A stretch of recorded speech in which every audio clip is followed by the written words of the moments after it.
बात कर रहे हैं कुदरत की उस रणभूमि की जहां पर भारत के जाबाज सिपाही उतरे, रक्षा कर्मी उतरे और जिनकी मेहनत की बदौलत महातूफान से एक एक जान सुरक्षित रही। तूफान अब राजस्थान की ओर बढ़ गया है। इस बीच राजधानी दिल्ली और राष्ट्रीय राजधानी क्षेत्र यानी एनसीआर में भी तपती गर्मी से जबरदस्त राहत मिली है। बारिश यहां भी हो रही है। दिल्ली और एनसीआर में आज दोपहर बारिश शुरू हुई। बादल अभी भी आसमान में छाए हुए हैं।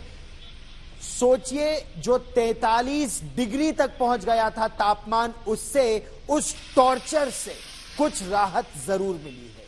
दूसरी तरफ गुजरात से वो तूफान अब राजस्थान की ओर बढ़ रहा है, लेकिन गुजरात में तबाही के निशान हर ओर हैं। राजस्थान में 5 जिलों में इस समय भारी बारिश की वजह से रेड अलर्ट जारी कर दिया गया है। सोचिए, जो रेड अलर्ट 24 घंटे पहले गुजरात में था, अब वो रेड अलर्ट राजस्थान में है। और ये 3 तस्वीरें इस समय आपके टेलीविजन स्क्रीन पर आप देख रहे हैं किस तरह से गुजरात के कुछ इलाकों में तबाही काफी हुई है। ताश के पत्तों की तरह पेड़ भी गिरे, गाड़ियां भी खिलौनों की तरह उड़ी, लेकिन लोगों की जान बच गई। क्यों? क्योंकि एहतियातन कदम उठाए गए थे। गुजरात में अंदेशा था कि वो जो वेरी हेवी साइक्लोनिक स्टॉर्म आएगा, वेरी सीवियर साइक्लोनिक स्टॉर्म, उसकी वजह से 1 लाख से ज्यादा लोगों को सुरक्षित इलाकों में पहुंचा दिया गया। तो उन लोगों की जानें बच गई। अब धीरे धीरे वो अपने घरों को लौटेंगे। तबाही जरूर दिखेगी कई इलाकों में। बीती शाम 6:30 बजे ये जो चक्रवाती तूफान था बिपरजॉय, जखौ के तट से वो टकराया और पूरी रात उसने जबरदस्त तबाही मचाई। मांडवी से लेकर जानमगर तक, मुंद्रा से लेकर सौराष्ट्र तक, कच्छ के 8 जिलों में अभी भी रुक रुक कर बारिश तो हो रही है। लगभग 940 ऐसे समय गांव हैं जहां पर बिजली नहीं है। क्यों? क्योंकि लगातार एक के बाद एक तेज हवाओं की वजह से खंभे उखड़ गए या पेड़ गिर गए, तो लाइनें टूट गई हैं। मांडवी में इस समय बिजली नहीं है। हम आपको बताएंगे कि तूफान से सिर्फ हमारे देश में ही तबाही नहीं मची है।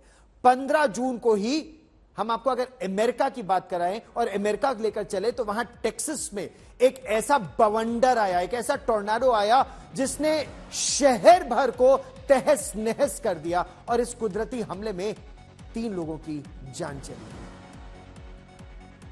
आगे बढ़ने से पहले हम आपको यह बता दें कि गुजरात के तट से टकराने के बाद ये जो चक्रवाती तूफान है वो इस वक्त कहां है, हम आपको प्लाज्मा पर ये दिखाने का प्रयास करेंगे, यानी इस बड़ी टेलीविजन स्क्रीन पर। देखिए, बीती रात 6:30 बजे ये जाकर टकराया है। 6:30 बजे जखौ के तट से इसको टकराने का इसका अंदेशा था, बिल्कुल वैसा ही हुआ। फिर टकराने के बाद उस समय लगभग 125 से 130 किलोमीटर की इसकी रफ्तार थी, लेकिन टकराने के बाद आई ऑफ द स्टॉर्म जैसे ही गुजरा, वो 12:30 बजे तक आपको बताएं इसने अपना तबाही का नुकसान पहुंचाया। आई ऑफ द स्टॉर्म और उसके बाद टेल ऑफ द स्टॉर्म। और उसके बाद आज सवेरे लगभग 8:30 बजे यह सौराष्ट्र कच्छ के क्षेत्र में था। वहां भी क्योंकि तेज हवाएं चल रही थी, कई जगह 85 किलोमीटर प्रति घंटा, कहीं 125 किलोमीटर प्रति घंटा, कहीं 150 किलोमीटर प्रति घंटा। इस समय की अगर हम आपको बात करें तो यह राजस्थान तक बढ़ चुका है, बाड़मेर में। और बाड़मेर का जो इलाका है वो रफ्तार 125 किलोमीटर से 80 और फिर इस समय 50 से 60 किलोमीटर प्रति घंटा की रफ्तार से हवा इस समय भी वहां पर तेज हवा चल रही है।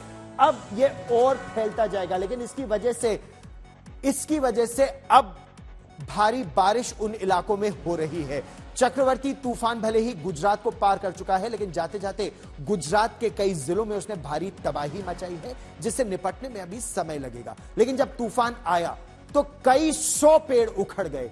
गाड़ियां हम आपको दिखाएंगे, गाड़ियां किस तरह खिलौनों की तरह पलट गई। हवाएं सब कुछ कर सकती हैं, उखाड़ फेंकने पर जैसे तुल गई है। गुजरात में जो तबाही मची उस पर हमारे रिपोर्टर्स की एक ग्राउंड रिपोर्ट देखिए।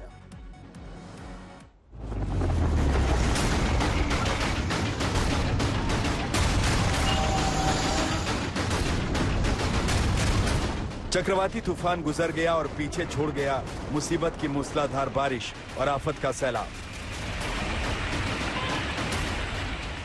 सबसे भयानक असर कच्छ, सौराष्ट्र के 8 जिलों पर पड़ा है। जहां तूफान अपने पीछे भारी तबाही छोड़ गया। जगह जगह पेड़ और खंभे गिरे, 22 से ज्यादा लोग घायल हैं।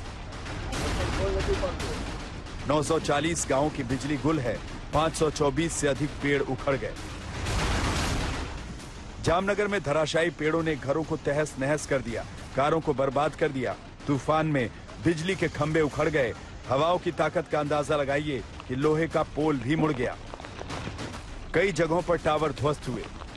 चक्रवात का लैंडफॉल तो हो चुका है, उसे हुए भी 6 घंटे से ज्यादा का वक्त बीत चुका है। बावजूद उसके यहाँ पर तेज तूफानी हवाएं चल रही है। आप देख सकते हैं कई सारे जो पेड़ है वो इस तरीके से उखड़ गए, अपनी जड़ों से ये पेड़ जो है वो उखड़ गए। पूरी रास्ते अगर आप कहेंगे कि मांडवी से मुंद्रा का जो पूरा रास्ता है, यहाँ पे आपको तबाही ही तबाही दिखेगी। तेज हवाएं इस वक्त चल रही है।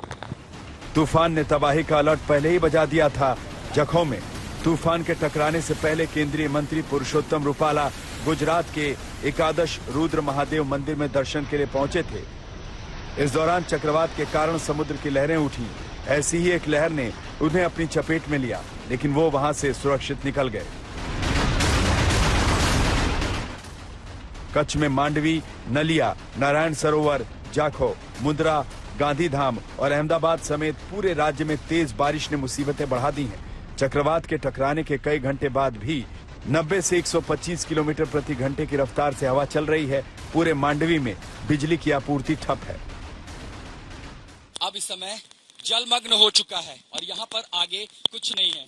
और ऐसी ही तस्वीरें लगभग सब तमाम लो लाइन इलाकों में आपको देखने को मिलेंगी, जहां नुकसान संपत्ति का ज्यादा हुआ है। यहाँ पर आप देखिए बिजली के खंभे और साथ ही जो बैनर, पोस्टर, फ्लेक्स लगे होते, सब कुछ तिनके की तरह उड़ गए। और अब अगर कुछ है तो सिर्फ वो है निचले इलाकों में जल जमाव। चक्रवाती तूफान के टकराने और उससे इस इलाके में बने रहने के दौरान जबरदस्त बारिश हुई। वहीं तेज हवाओं ने भारी नुकसान पहुंचाया। तूफान के गुजर जाने के बाद का मंजर देखिए।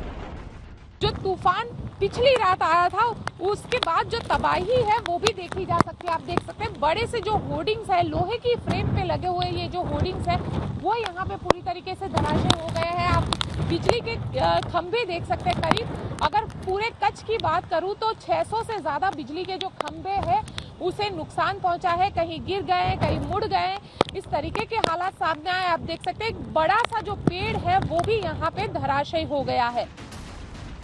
मौसम विभाग के अनुमान के मुताबिक दोपहर बाद तक तूफान कमजोर पड़ रहा है। हवा की रफ्तार भी 50 से 60 किलोमीटर प्रति घंटे हो गई है। लेकिन तबाही के निशान बताते हैं कि साल का यह पहला तूफान जबरदस्त तबाही मचा गया। दर्शन ठक्कर, ब्रजेश दोषी और गोपी घांगर के साथ आशुतोष मिश्रा, मांडवी, आज तक।